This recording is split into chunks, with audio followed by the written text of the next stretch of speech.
presents time with big breaking. জিলা প্ৰশাসন আৰু পৰিবহণ বিভাগৰ বিৰুদ্ধে ই-ৰিক্সা চালকে তীব্ৰ প্ৰতিবাদ কৰিছে। তেওঁলোকে দাবী কৰিছে যে আমাক ৰাষ্ট্ৰীয় ঘাইপথত চলাচল কৰিব দিব লাগে, কিয়নো জিলা প্ৰশাসন আৰু পৰিবহণ বিভাগৰ তৰফৰ পৰা নিষেধাজ্ঞা জাৰি কৰা হৈছিল। ৰাষ্ট্ৰীয় ঘাইপথত ই-ৰিক্সা চলাচলত নিষেধাজ্ঞা জাৰি কৰা হৈছিল আৰু তাৰ পিছতে এতিয়া ই-ৰিক্সা চালকসকল বিপদত পৰিছে। তেওঁলোকে কেনেকৈ ঘৰখন চলাব, পৰিয়ালটো কেনেকৈ পোহপাল দিব, তাক লৈ এতিয়া ই-ৰিক্সা চালকসকল বিপদত পৰিছে, যাৰ বাবে শীঘ্ৰে ইয়াৰ বিৰুদ্ধে ব্যৱস্থা গ্ৰহণৰ দাবীৰে লখিমপুৰ জিলা প্ৰশাসন আৰু পৰিবহণ বিভাগৰ বিৰুদ্ধে তীব্ৰ প্ৰতিবাদ সাব্যস্ত কৰিছে ই-ৰিক্সা চালকে। লৈছো এই মুহূৰ্তৰ সবিশেষ। লখিমপুৰৰ নাওবৈচাত ই-ৰিক্সা চালকৰ প্ৰতিবাদ, ই-ৰিক্সা চালকে সাব্যস্ত কৰিছে তীব্ৰ প্ৰতিবাদ। জিলা প্ৰশাসন আৰু পৰিবহণ বিভাগৰ বিৰুদ্ধে ই-ৰিক্সা চালকে সাব্যস্ত কৰিছে প্ৰতিবাদ। 28 এপ্ৰিলৰ পৰা ৰাষ্ট্ৰীয় ঘাইপথত ই-ৰিক্সা চলাচলক নিষেধাজ্ঞা জাৰি কৰিছিল পৰিবহণ বিভাগ তথা জিলা প্ৰশাসনে। নিষেধাজ্ঞা জাৰিৰ পাছতে এতিয়া হাহাকাৰ লাগিছে ই-ৰিক্সা চালকৰ। কোনোমতে ই-ৰিক্সা চলাই পৰিয়াল পোহপাল দিছিল চালকসকলে, কিন্তু এতিয়া বাধা আৰোপ কৰাৰ লগে লগে বিপদত পৰিবলগীয়া হৈছে সেইসকল চালক। প্ৰশাসন আৰু পৰিবহণ বিভাগক ব্যৱস্থা গ্ৰহণৰ দাবী জনাইছে ই-ৰিক্সা চালক সন্থাই। আৰু এইদৰে লখিমপুৰ জিলা প্ৰশাসন আৰু পৰিবহণ বিভাগৰ বিৰুদ্ধে তীব্ৰ প্ৰতিবাদ সাব্যস্ত কৰিছে ই-ৰিক্সা চালকে, কিয়নো পৰিবহণ বিভাগ আৰু জিলা প্ৰশাসনে 28 এপ্ৰিলৰ পৰা ৰাষ্ট্ৰীয় ঘাইপথত ই-ৰিক্সা চলাচলত জাৰি কৰিছিল নিষেধাজ্ঞা, আৰু ই-ৰিক্সা চলাচলত নিষেধাজ্ঞা জাৰি কৰাৰ পাছতে এতিয়া এইসকল চালক বিপদত পৰিবলগীয়া হৈছে। বাধা আৰোপ কৰাৰ লগে লগে তেওঁলোকে হাহাকাৰ কৰিবলগীয়া হৈছে।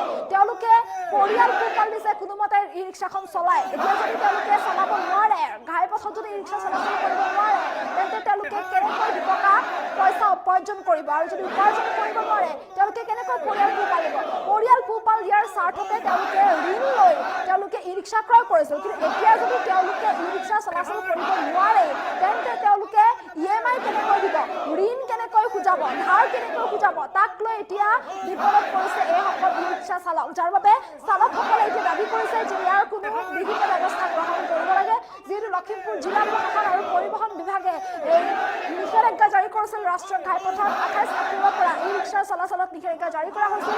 তাৰপিছতে এতিয়া এইসকল লোক বিপদত পৰিছে। তেওঁলোকে কৈছে যে আমি কেনেকৈ চলিম যদি আমি ই-ৰিক্সা চলাবলৈ নাপাওঁ। নিষেধাজ্ঞা জাৰি কৰাৰ লগে লগে এতিয়া হাহাকাৰ কৰিবলগীয়া হৈছে এইসকল ই-ৰিক্সা চালকে। পৰিয়াল পোহপাল দিবলৈ তেওঁলোকে EMIত বা ঋণ লৈ তেওঁলোকে ই-ৰিক্সা ক্ৰয় কৰিছিল, ভাবিছিল যে ই-ৰিক্সা চলাব, ভাড়া মাৰিব আৰু সেই পইচাৰে তেওঁলোকে ঋণ খুজাব, লাহে লাহে EMI দি থাকিব বুলি তেওঁলোকে ভাবিছিল। কিন্তু এতিয়া যদি ই-ৰিক্সা চলাচলত নিষেধাজ্ঞা আহি যায়, যদি তেওঁলোক চলাচল কৰিব নোৱাৰে, তেন্তে তেওঁলোকে EMI কেনেকৈ দিব, তেওঁলোকে ধাৰ কেনেকৈ খুজাব, পৰিয়াল কেনেকৈ চলাব, কি খাব, কি কৰিব, তাক লৈ এতিয়া বিপদত পৰিবলগীয়া হৈছে এইসকল ই-ৰিক্সা চালক, যাৰ বাবে এতিয়া এইসকল ই-ৰিক্সা চালকে প্ৰতিবাদ কৰিছে। তেওঁলোকে কৈছে যে ইয়াৰ কোনো বিহিত ব্যৱস্থা গ্ৰহণ কৰিব লাগে, আৰু এই দাবী জনাইছে লখিমপুৰ জিলা প্ৰশাসন আৰু পৰিবহণ বিভাগক, যাৰ পৰিপ্ৰেক্ষিতত এনেদৰে এতিয়া প্ৰতিবাদ সাব্যস্ত কৰিছে এইসকল ই-ৰিক্সা চালকে। এনেদৰে লখিমপুৰ জিলা প্ৰশাসন আৰু পৰিবহণ বিভাগৰ বিৰুদ্ধে প্ৰতিবাদ সাব্যস্ত কৰিছে এইসকল ই-ৰিক্সা চালকে। কোনোমতে তেওঁলোকে পৰিয়াল পোহপাল দি আছে, ই-ৰিক্সা চলাই দুটকা উপাৰ্জন কৰি কোনোমতে তেওঁলোকে পৰিয়াল পোহপাল দি আছে, কোনোমতে তেওঁলোকে EMI দি আছে। কিন্তু এতিয়া যদি তেওঁলোকে ই-ৰিক্সা চলাচল কৰিব নোৱাৰে, তেন্তে তেওঁলোকে কেনেকৈ পৰিয়াল চলাব। যদি তেওঁলোকে ই-ৰিক্সাখন চলাবই নোৱাৰে, দুটকা যদি পইচা তেওঁলোকে উপাৰ্জন কৰিব নোৱাৰে, ভাড়া মাৰিবই নোৱাৰে, তেন্তে তেওঁলোকে কেনেকৈ ই-ৰিক্সা চলাব নোৱাৰিলে কেনেকৈ তেওঁলোকে পৰিয়াল পোহপাল দিব, তেওঁলোকে EMI কেনেকৈ দিব, ধাৰ কেনেকৈ খুজাব, কি কৰিব এইসকল ই-ৰিক্সা চালকে, যাৰ বাবে এতিয়া এইসকল ই-ৰিক্সা চালক বিপদত পৰিছে। আৰু এনেদৰে তেওঁলোকে প্ৰতিবাদ সাব্যস্ত কৰিছে লখিমপুৰ জিলা প্ৰশাসন আৰু পৰিবহণ বিভাগৰ বিৰুদ্ধে প্ৰতিবাদ সাব্যস্ত কৰিছে, আৰু এনেদৰে তেওঁলোকে ইয়াৰ বিৰুদ্ধে ব্যৱস্থা গ্ৰহণৰ বাবে দাবী জনাইছে ই-ৰিক্সা চালকসকলে।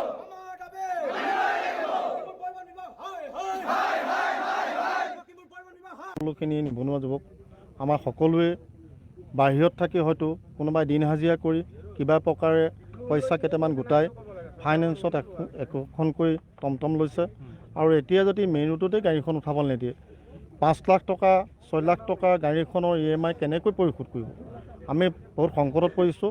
গতিকে জিলা প্ৰশাসনে ইয়াৰ প্ৰতি কিবা এটা চিন্তা কৰি আমাক সুপৰামৰ্শ দি আমাৰ এই বন্ধুবৰ্গসকলক বচাবৰ কাৰণে আমি অনুৰোধ কৰিলোঁ। চাওক, আমাৰ প্ৰত্যেকজন চালকেই বহুত কষ্টৰে পইচা ঘটি মেলি হাজিৰা কৰি হ'লেও ক'ৰবাত থাকি মেলি হ'লেও টকা 50,000 60,000 1 লাখ টকা দি আমাৰ গাড়ীখন ইনষ্টলমেণ্টত আনিছে।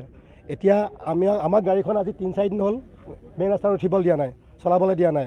আৰু যদি আমাৰ গাড়ীখন চলাবই নোৱাৰোঁ আমি EMI ক'ৰ পৰা দিম, কেনেকৈ দিম? আৰু আমাকতো ফাইনেন্সে নামানিব। আমি ডিলাৰটো নাই, ডিলাৰে গাড়ী বিক্ৰী কৰি দিলে, খতম, ক্লিয়াৰ হৈ গ'ল। আৰু ডিলাৰক কেলৈ বন্ধ কৰিব পৰা নাই আজিলৈকে প্ৰশাসনে? কোম্পানীক কেলৈ বন্ধ কৰিব পৰা নাই? গোটকা হ'লে দোকানত বন্ধ কৰিবলৈ আহে, কেলৈ কোম্পানী বন্ধ নকৰে?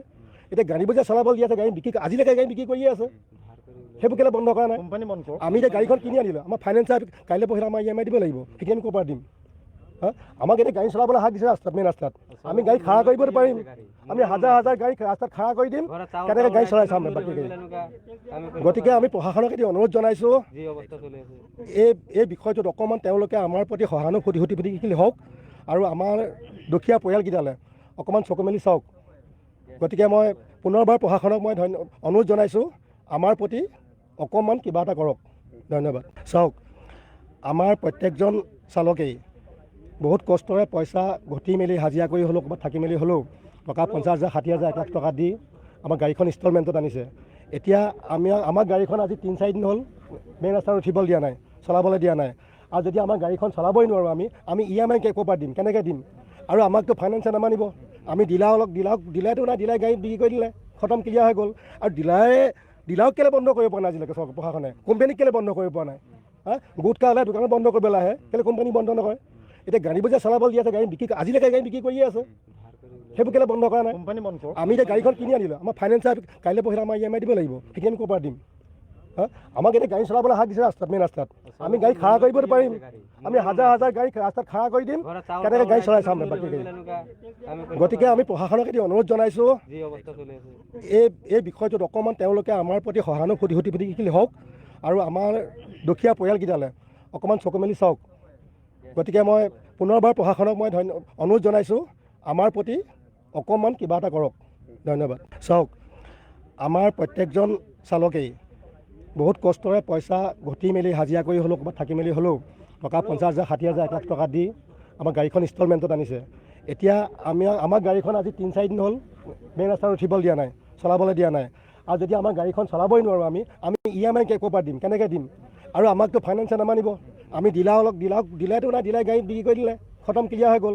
আৰু ডিলাৰক কেলৈ বন্ধ কৰিব পৰা নাই আজিলৈকে প্ৰশাসনে? কোম্পানীক কেলৈ বন্ধ কৰিব পৰা নাই? গোটকা হ'লে দোকানত বন্ধ কৰিবলৈ আহে, কেলৈ কোম্পানী বন্ধ নকৰে? এতিয়া গাড়ীবোৰ যে চলাবলৈ দি আছে, গাড়ী আজিলৈকে গাড়ী বিক্ৰী কৰিয়ে আছে, সেইবোৰ কেলৈ বন্ধ কৰা নাই? কোম্পানী বন্ধ কৰক। আমি এতিয়া গাড়ীখন কিনি আনিলোঁ, আমাৰ ফাইনেন্সাৰ কাইলৈ পৰহিলৈ আমাৰ EMI